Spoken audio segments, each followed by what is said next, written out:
Merupakan kehormatan bagi saya dan Indonesia ditunjuk oleh Sekretaris Jenderal PBB sebagai utusan khusus Sekjen PBB untuk isu air, Special Envoy of the UN Secretary General on Water. Penunjukan utusan khusus Sekjen PBB mengenai isu air ini baru pertama kalinya dilakukan. Dan untuk pertama kalinya juga, orang Indonesia mendapat kepercayaan menjadi utusan khusus Sekjen PBB. Walaupun pengumuman mengenai penunjukan saya dilakukan pada hari ini, 13 September 2024, namun saya baru akan mulai bekerja pada 1 November 2024 setelah tanggung jawab saya sebagai Menteri Luar Negeri Indonesia selesai. Rencana penunjukan saya sebagai utusan Sekjen PBB untuk isu air ini sudah saya konsultasikan dan mendapat persetujuan Presiden Jokowi.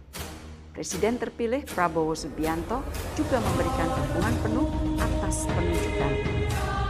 Penunjukan utusan khusus Sekjen PBB untuk isu air dilakukan sebagai implementasi dari mandat yang diberikan UN Water Conference 2020. Beberapa mandat yang diberikan kepada saya antara lain memperkuat kemitraan dan upaya bersama untuk memajukan agenda air atau water agenda, termasuk tindak lanjut hasil Water Conference PBB tahun 2020, meningkatkan kerjasama internasional dan meningkatkan sinergi antara berbagai proses internasional dalam mendukung pencapaian semua tujuan dan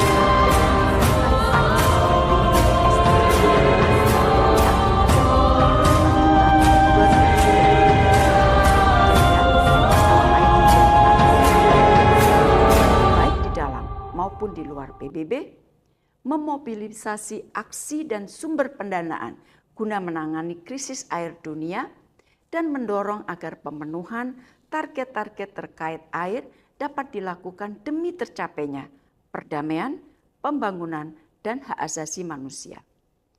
Komitmen negara dunia sangat kritikal, mengingat pentingnya isu air bagi seluruh aspek kehidupan manusia dan bahkan bagi perdamaian dunia. Kerjasama internasional diperlukan. Pendekatan no one left behind penting dikedepankan.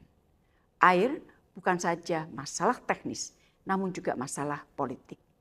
Kegagalan menangani masalah air dan sanitasi tidak saja akan melemahkan 3 aspek pembangunan berkelanjutan, yaitu society atau masyarakat, ekonomi, environment atau lingkungan hidup, namun juga akan berpengaruh terhadap hak asasi manusia, perdamaian, dan keamanan.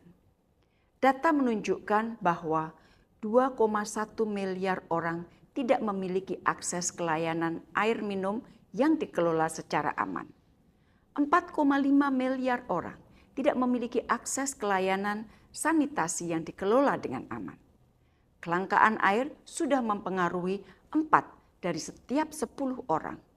90% dari semua bencana alam terkait dengan isu air.